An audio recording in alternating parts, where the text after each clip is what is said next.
Welcome to Brewsers, a podcast about beer, coffee, booze, and bruisers. I am your host, Roddy John, and today we talk to Steve Kaye from Paragon Talent Group. We talk about everything sports-related, how he started Paragon with Mojo Raleigh, and even his alcohol preference. This is a fun interview. Steve just lets us know what he thinks about what is happening in the world of sports. We talk about everything from UFC, PFL, WWE, AEW, all over the place, even a little football in there. So, and also so much fun stories about Mojo Raleigh. Mojo is a character, to say the least, and I can't wait to hear even more about him. So, before we get to Steve, make sure to sign up for our newsletter so that you can find out even more about our guests, some fun facts, and also more about your favorite podcast, all about beer, coffee, booze, and bruisers. So without further ado, here is Steve Kaye. I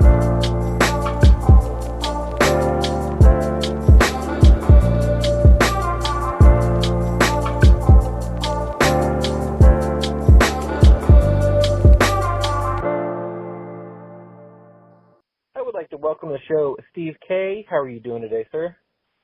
I'm good. How are you? I'm doing well. So for those listening, can you kind of paint us a word picture of what's going on around you, where you at, so that way they know what's going on with you while they're listening to you? Yeah, absolutely. So I am the co-founder and one of the two managing partners of a company called Paragon Talent Group. We represent quite a few athletes in the wrestling space.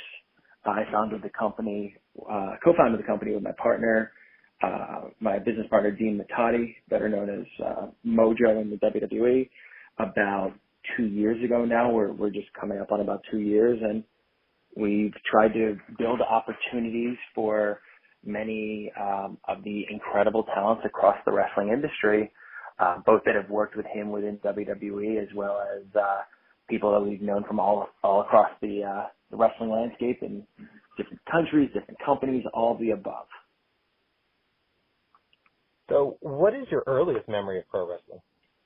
Oh, man. So I grew up a fan. I'm sure you hear that all the time. My first real memory of it was probably when I was like 5 or 6. One of my cousins was a big fan during the Attitude Era, and that's kind of where I first saw wrestling. It wasn't really my thing until I was about 10, though.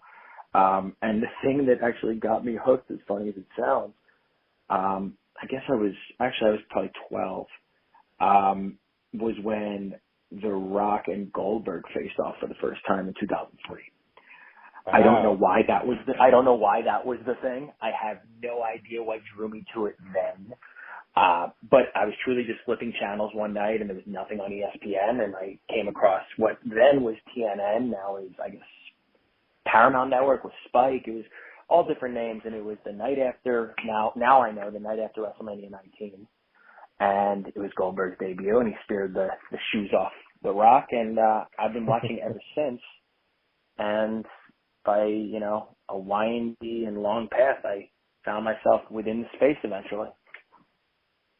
So, because you've worked with WWE, and obviously you're working with a lot of amazing talent now, have you been able to get in front of either one of those men and tell them, let them know they're the reason you got into wrestling? Funny enough, I did. I've met both of them on a number of occasions, but I did say it to Bill Goldberg, and not that it really matters to me. I don't really hide the fact, but I'm Jewish, and Bill is also Jewish. And I was at the Hall of Fame induction in 2017, which I believe was his Hall of Fame induction. Or no, I'm sorry, he was facing Brock at Mania that year. And I was backstage at the Hall of Fame. I was actually my business partner's +1 to the event because, long story, but he was supposed to bring his brother. His brother couldn't make the trip. And I happened to be in town, so Mojo ended up taking me as his +1 to the Hall of Fame, knowing how big of a fan I was at the time, long before I worked for WWE. And I told Goldberg backstage how much of an influence he was on, me and my career. And, we as Jewish kids growing up, we don't have too many athletes that we can look up to because there aren't too many of them. And Bill was one of them for me. That's amazing. How did he receive that? I have a feeling he had heard it once or twice before. But Fair enough. he was really cool about it. He shook my hand, thanked me, we took a photo, and we've seen each other numerous times since. And it's just kind of funny that situations like that lend to like greater, stories later in time. But yeah, I got to tell him that. I never got to tell The Rock that. I only met The Rock once, which was on the set of Ballers when they were filming in Las Vegas back when I was living out there. And he's just, I didn't have a ton of time, but you learn very quickly that he has a way of just becoming the most personable person to anybody he's talking to. So it was what felt like a 30-minute conversation, which was probably about 15 seconds. Yeah. I was lucky enough this year with, being in the DFW, Texas area where I had a media pass for the XFL first game, in Arlington. Of course, The Rock's there, Danny's there, and I'm on the field, for the taking pictures and stuff, and then The Rock just has this. Wherever he goes, there's just a group of people, and it's not even an entourage. There's people following him around, wanting to be near The Rock, just all around the field, and it was just so funny to watch. And it was right before he went out in the middle of the field and did his amazing speech, had the jersey on. I was like, hey, can I just get a quick picture? Took the picture, and I told him, I was like, you look great in that jersey. And he's like, man, I'm just trying to fill it out. And I was like, just get a couple more reps and you'll be good. And then we both laughed, and I was like, well, my life is made, and that's all I need. It's a real shame he really let himself go in his later years. He's just completely out of shape, and it's just really sad. Sometimes I thought he was just being a method actor, but it's really, he just kind of, like, he too much tequila, I think is what happened. It's nah. I'm honestly joking. The dude looks phenomenal, and anybody that I've learned that the people that really succeed most in life are the ones that put their all into everything they do, and he certainly seems like the kind of person who does. And you can see it through his workouts. They're absolutely batshit crazy to me, but I'm also, not an athlete. So I watch someone like him or any of the athletes we work with at Paragon, and I'm almost so in awe of how dedicated they are to what they do. Without a doubt. I mean, that's your life, really. Like, it's funny because my friends and I will watch sometimes and we're like, man, what is going on with this guy? Like, if I'm in boots and panties for a living, I think I'm going to be making sure I look good in said boots and panties for a living at all times. So you have to dedicate so much of your life to not only being in the gym. That does a lot of the work, but it's what's happening in that kitchen. If you're not eating the right things or taking in the right things in your body, then, going to the gym is almost, there's no reason for it. Oh, completely agree. And I think that, and, The Rock's a good example, really anybody in this business, they dedicate their life to it. And truly, and this goes back to the Paragon, it's only a fraction of who these people are. There's so much more to them than just that. And that's what just makes them, that's why people gravitate to them. There's just so much to them and so multifaceted that what they do in the gym and in the kitchen and what they do in a ring is just one iota of the incredible people that they are and what they can bring to the table. Without a doubt. And what he's done business-wise is on another level that I think a lot of people also need to take notice on. Whether they're in the pro wrestling world or not, like business-wise, he has done absolutely great things where with his production company, obviously, they said that they took a little bit of a loss with the XFL, but it's still the first year that, they're going to do another year. And then with the tequila brand, like that is just taken off. And then Under Armour, like it's just level on levels as to what you can do. Look, taking The Rock out of it, I'm a huge football fan, a huge Philadelphia Eagles fan.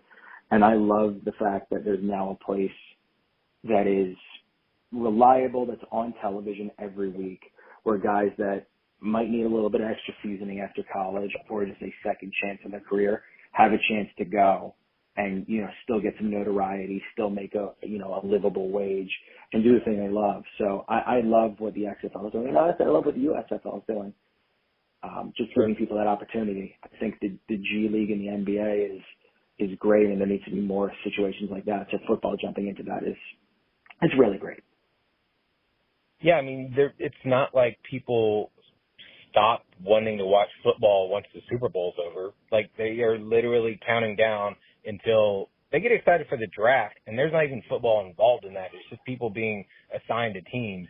It's then there's the countdown to when does preseason start, when does regular season start, and now there's as much as you can count down for the NFL. Now you have somewhat of a Band-Aid until then, or a bridge until the actual preseason or regular season does start. Completely agree, and I think that one of the great benefits to this 24/7 news cycle that we have is that sports, while they are still seasonal, they never go out of style. So you can get NFL news at any time. You can get NBA news at any time. And it's no different than wrestling. You can see wrestling in a linear or nonlinear format at any point in the day. I was talking to somebody, and I said if I was growing up now, I probably wouldn't have any friends because I would never leave the house, considering how much wrestling there is to watch. And it's every day there is wrestling on, and some days there's multiple wrestlings on. So I wouldn't leave the house because everything's so accessible. But when I was growing up, you know, we had a certain amount of channels, and we had to wait till next Monday or next Thursday to actually see the next wrestling. Yeah, it's people definitely have, you know, the ability to be spoiled right now because they have access to everything at all times. And it's not just wrestling, but it's literally anything. I mean, you can get any type of television or any type of consumable media at any time of the day. And it really allows people to, you know, they can either sit around and do nothing with it. They can use it as a release of, you know, stress at the end of the day. But now knowing you have this ability to be entertained at all times makes anybody who's in the entertainment business have to work that much harder. Yeah, the content creation is never ending, and I mean, that's kind of why we're seeing, let's say, Fox spending $1 billion for the WWE. That's content that they know they're getting every single week. And I mean, like you were touching on with sports, I mean, yeah, as much as there's always a sport going on, it's not always the exact same sport. So pro wrestling, there is no seasons. It's every single week. So you've got content every single week. That's literally something they don't have to think about. So them paying $1 billion for their Friday night show, why not? Also, it's WWE. Everybody knows the name, even if they know it as WWF, but it's still pro wrestling. It's the biggest pro wrestling company in the world. Put it on TV, people are going to tune in and watch it. Totally. And I think it's great. And I think at this point there's, you know, for me, I became a fan because I was flipping channels. There are so many more access points to wrestling now that fans can be brought into it in so many different ways. And I think that in the long run, you know, you see television ratings are not what they used to be 10 years ago, 5 years ago, whatever. But there are more people watching. And that's across, you know, the spectrum of wrestling. And I think that's only going to continue going up because of how accessible everything is at all times. It's true, because you have, like, the WrestleMania, let's say Logan Paul at WrestleMania coming in on the zip line, that got so many views. And then later you have Snoop Dogg doing what he did, and that got even more views. So whether they were watching the whole show or they were watching bits and pieces, they know, oh, that's WrestleMania. That's this. Or let's go even back to the Royal Rumble. You got Logan Paul and Ricochet doing that crazy spot in the Royal Rumble. That got so many views as well, and people are like, what the fuck is this? Like, I've had so many people show me videos that they've come across, and I know for a fact they don't watch wrestling, but they know I do, and I was like, oh, yeah, that's this. That was crazy. You should have also seen later, but that's a great spot as well. Yeah, and I think that one of the best decisions WWE has ever made is Logan Paul, because it opens up a whole new audience, A, but B, he can actually walk the walk that he's talking. And I think that goes a long way. You have so many guys that, you know, over the years, the Mr. T's of the world, the Lawrence Taylors of the world, you've had a bunch of people come into wrestling.